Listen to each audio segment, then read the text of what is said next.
anime fans want translations, not localizations. If you take issue with that, then you need to watch this video.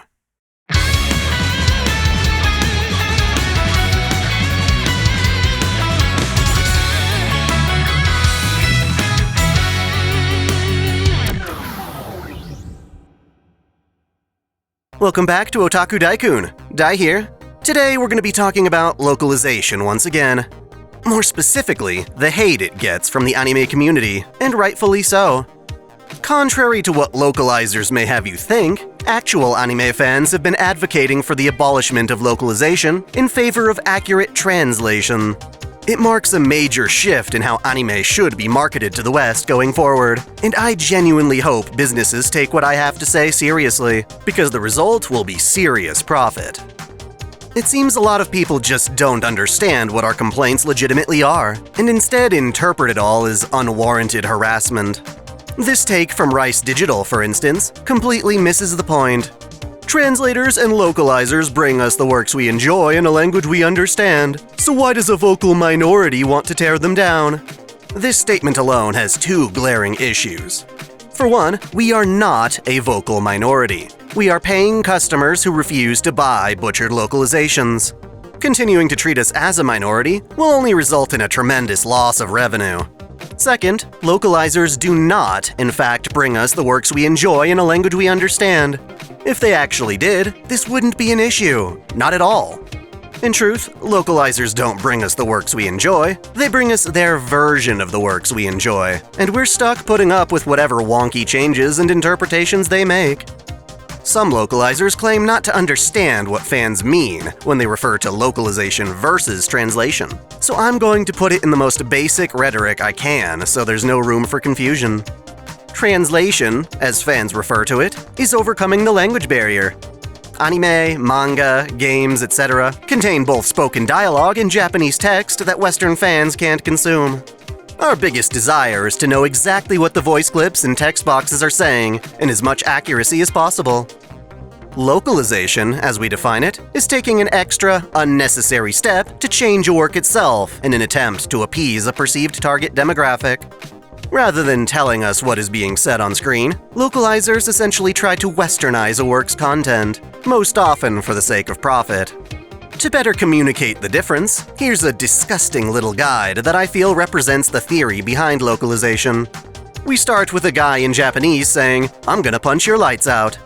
Translating it into English may seem odd, because it's assuming that the lights are literal rather than an expression. Of course, what's being communicated is that I'm going to punch you. A localizer may think that so long as that piece of information is conveyed, they can make any adaptation of that phrase they want. In this case, I hope you're thirsty, 'cause I brought some punch. Hopefully you'll all agree with me that the adaptation here is over the top and corny as hell. The problem with using a diagram like this is that it doesn't provide us with the actual Japanese being said. By not providing it, however, this diagram undermines its entire purpose. If the old man says something we can associate with "I'm gonna punch your lights out," then "I'm gonna punch your lights out" is the best translation. It sounds fine in English, and was the easiest to derive. If anything, this diagram just shows how a bad translator would have arrogantly turned something as simple as "I'm gonna punch your lights out" into a much more labored and unnecessary pun with a completely different attitude. It's funny, because the process of boiling down a phrase to its barest essence and making something else up from that point is basically what people do when making an abridged series. In other words, it's a parody of the original. This isn't even a matter of westernizing something, it's just a localizer getting between us and the closest possible translation. Why use original concepts when a perfectly decent translation already exists? Profit, really. Companies will do whatever they think makes money, and for the longest time, this butchered process of localization has been associated with success. The early days of anime and Japanese games were built upon it. For example, I want to talk about Power Rangers, because while it is technically its own show, it embodies the most extreme form of localization philosophy. Hopefully you're aware, but Power Rangers is a 90s kids show that was actually an adaptation of the older Japanese show Super Sentai. American producers discovered one of Japan's most iconic tokusatsu series and thought its action would fit well in the West. As such, they used Super Sentai for all the fight scenes, actually showing the rangers and monsters, but decided to masquerade it as a legit American TV show by filming entirely new segments with US actors. Whenever you could see the characters' faces, you'd be looking at original Power Rangers content, but whenever they took to battle, it was recycling old Japanese footage. They did this for the show's beginning until Power Rangers became popular enough on its own that it finally started using its own American choreography and footage. It was a huge success, reinforcing the idea that if you can present something Japanese to the West through heavy interpretation, you can make bank. Obviously, most anime changes aren't this drastic, but they do embody that same idea, and it's demonstrated best with the localization of Pokémon. I'm not bringing this up just to shit on 4Kids. Rather, I mention it because Pokémon is one of the most successful and recognized media franchises the world over, and it genuinely does have localization to thank for that. When 4Kids acquired the rights to localize the Pokémon anime, they decided to go all out, changing pretty much everything they could, from the character names, cultural references, and music. Their goal was to present Pokémon to the West as if it were just another cartoon, not inherently an adaptation of something from Japan. To their credit, the idea of having a show in Japanese with subtitles, aired on TV, was unheard of at the time.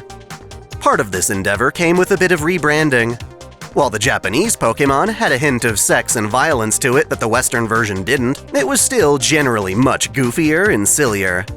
The opening theme was all jubilant and comedic, joking about searching for Pokémon everywhere, including under a girl's skirt.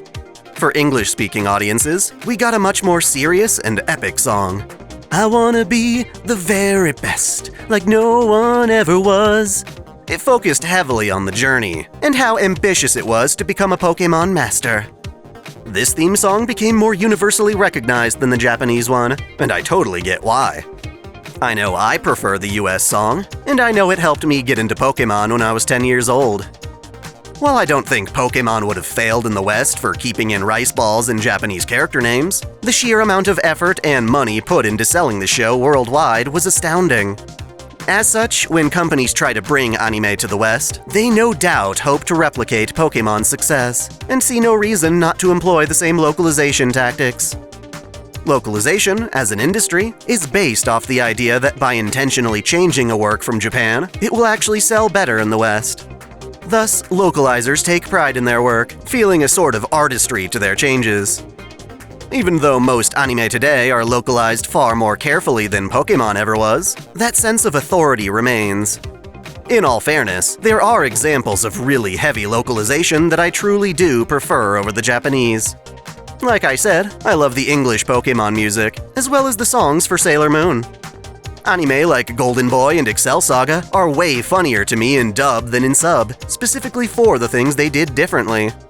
It's both humorous and awesome to hear Cloud Strife in the Final Fantasy VII Remake say stuff like, "Let's dance, asshole."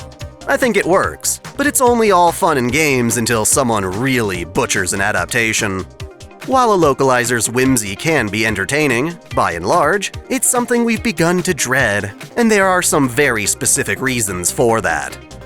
Over the past 30 or so years, a lot has changed with Western anime fans. For one, we've all become painfully aware of just how much our anime and games are being changed during localization. We know that these aren't actually American shows, but rather works from Japan that come to us via a middleman. We can look up and compare the original version to our own, and decide for ourselves what we like better.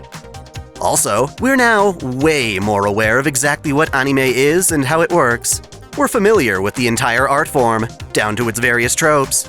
We also know a hell of a lot more about Japan and Japanese culture. The benefit of this is that we now clearly appreciate anime because it's Japanese, not in spite of it. We want those culturally rooted experiences, so there's no longer a need to westernize things. It's normal to watch anime with subtitles, or jam to Japanese songs without understanding them fully. A third observation is that anime fans are now aware that a lot of localization isn't done necessarily to appeal to overseas viewers, but to create a safer, more censored product that companies feel they can sell more easily. Rather than making a version catered to our sensibilities, localization often just involves removing or altering content deemed problematic by someone in the chain of command. There are almost no instances of a localized version having more or objectively better content. Instead, it's a one-way interrogation to see what things need to be toned down. Next is the transparency between fans and the actual employees making changes. We're discovering that, in many cases, our anime is being altered not out of necessity, but by personal preference. The localizer gets to stand between us and the Japanese version, picking and choosing which parts to keep and which parts to alter. While it may be a stretch to say that these localizers are all trying to shove their political ideology into the process, we are at the whim of their subjective interpretation of a given work. If they deem something problematic, they can try and fix it before it reaches us. At the very least, localizers often have an ego, feeling they're part of the creative process. Even after receiving a perfectly usable translation, localizers feel the work is their artistic canvas, where they can leave a mark and be praised as part of the creative team. This is annoying for sure, but it's even worse when combined with arrogance. What happens when you've got a localizer who actually hates the shows they work on? They may look at things that you love and deem it in need of fixing. It would be like letting a Karen direct the next bloody Mortal Kombat game. If you can't appreciate the appeal of anime and understand why it's so popular, you shouldn't be working in the industry. Yet this tension seems to pop up all the time with localizers taking pride in changing things, just because they can get away with it. This means that for every time a heavy localization works for us, it has the same chance of being just as awful. So long as localizers consider themselves writers who can contribute to a work, we're going to get crazy localizations on both sides of the spectrum. The biggest change of all has been a matter of tilting the scales. Even if, and I'm just making this up, only 5% of localization changes are atrocious, that 5% stands out so much that it eclipses any of the good ones. Fans have begun to decide that they'd rather do without successful localizations, if it means never having to experience the bad ones. In other words, we'll do away with our golden boys and ghost stories if it means never having another dragon made. Now, if you're going to take anything from this video, let it be this. When fans say they don't want localization, that does not mean they don't want anime in English. Far from it. Instead, we're just saying we don't want unnecessary changes in our subs and dubs. We don't want inferior versions with less content. We don't want the middleman between us and the actual creative force in Japan to stick their nose in. While it does take a strong talent for writing to translate something into English and have it read fluently, that talent should only be used in absolute subservience to the original. As such, localizers can change how something is said, but they should never change what is being said. Figuring out where to draw that line can be difficult, but thankfully we have examples to work from. I'll give a piece of localization that I don't find especially malicious or censorial, but is nonetheless unneeded. In the anime version of My Dress Up Darling, I was delighted when Marin Kitagawa said that seeing such plump, healthy underboob makes you healthier. She is truly a woman of culture, and I was curious to see what that line was like delivered in dub. Whenever Crunchyroll produces its dubs, at least before the Funimation merger, they did so out of Bang Zoom Entertainment in California, and I usually like the results. Thankfully, this was the case for Dress Up Darling too. I'm happy to say the sentiment is still intact. For the dub, she says, "In fact, looking at underboob is good for you. It gives you like dopamine and stuff." It's clear that Marin speaks in an informal, slang tone, so lines like totally, like, and stuff are great ways of translating her Japanese quirks while filling in lip flaps. What's unnecessary, in my opinion, is the mention of dopamine. It's not mentioned in Japanese, so it really has no place here, even if you can justify it. Dopamine, of course, is a neurotransmitter that makes us feel good. It's no doubt present when we get a glimpse of underboob. However, Japanese Marin never really explains how underboob makes you healthy, and that's what makes it funny. It's irrational, and yet it makes sense without further explanation. Even if dopamine serves as a fitting explanation, the dub is still introducing a specific concept that wasn't invited by the Japanese line. One excuse I hear all the time is that a perfect translation simply doesn't exist, that it's impossible to translate something one-to-one. I can agree with that, but this fact is often used in bad faith to justify any number of drastic changes. The perfect translation doesn't exist, so the specific translation I did is totally valid. It's disingenuous because it ignores the fact that just because a one-to-one translation is impossible, that doesn't mean we can't strive to be close.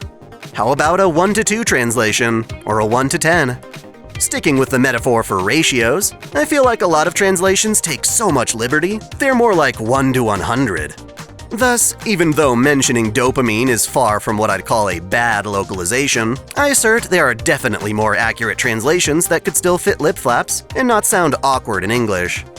I brought up dress up darling to be semantic, which I feel is important, but what about localization changes that fundamentally alter a character and how they're perceived?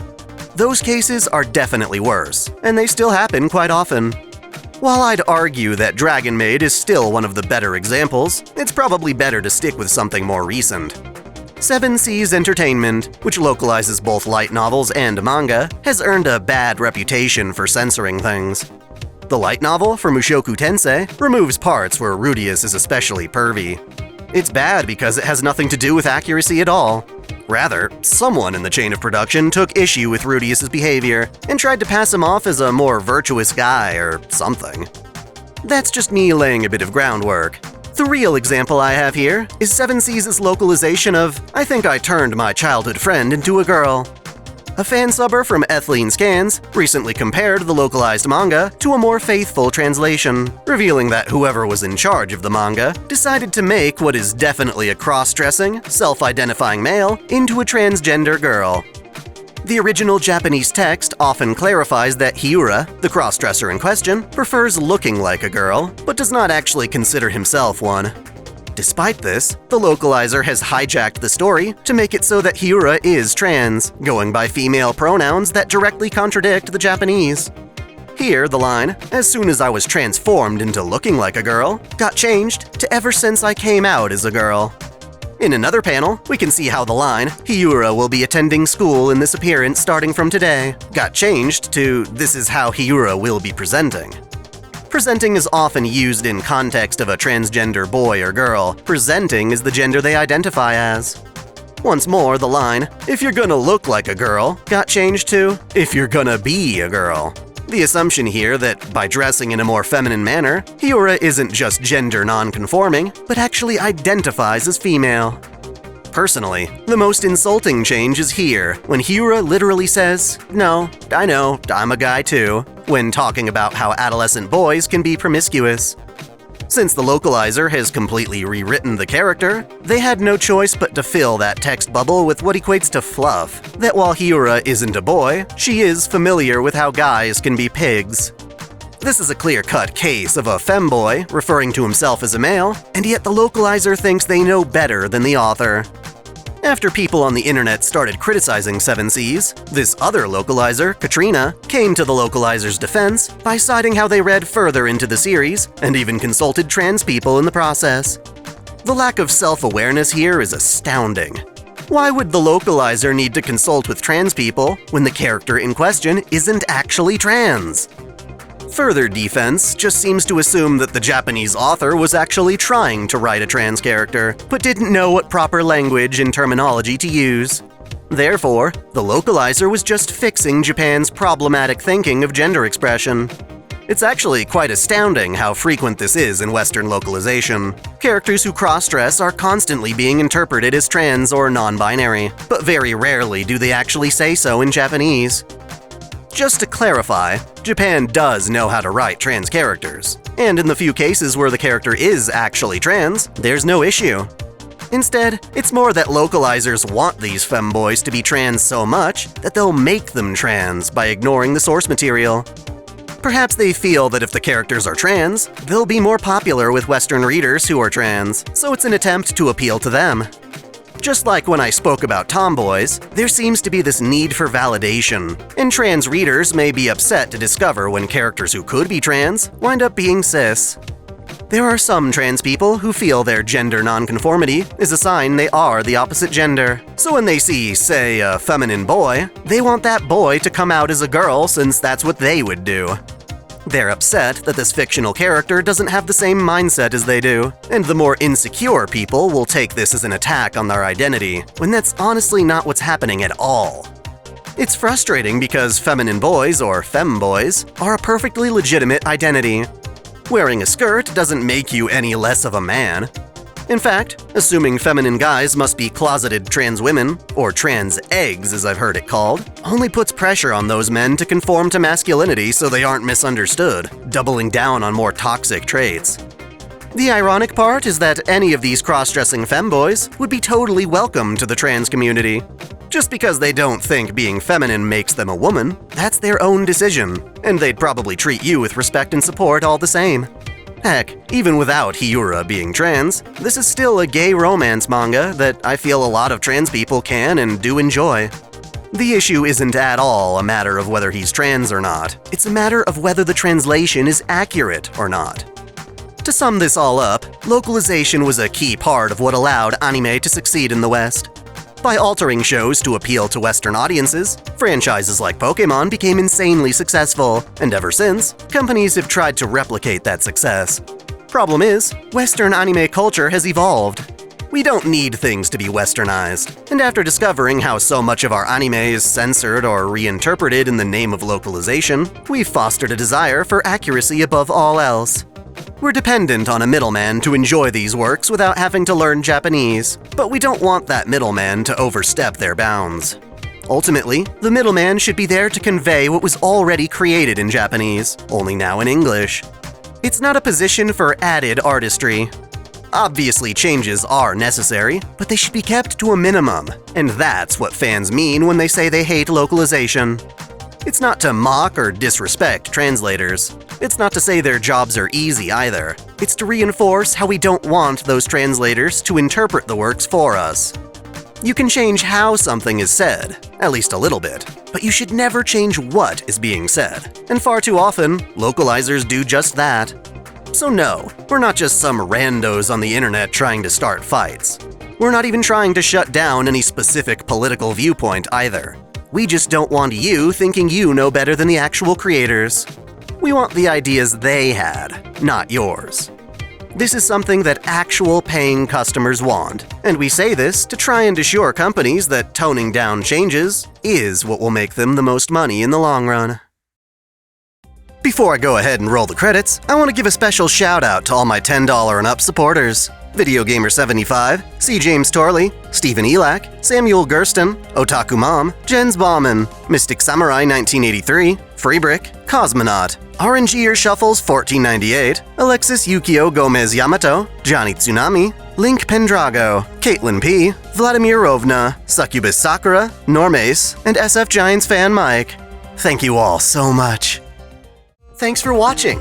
If you enjoy this channel, help us grow by liking, commenting, sharing the video, subscribing to OtakuDaiKun, and most of all, smashing that notification bell so you don't miss out on all of our anime discussion, lore, or Let's Play content. You can support us directly through Patreon, Subscribestar, or our YouTube membership, all of which come with benefits like exclusive vids and early access. As always, celebrate your fandom!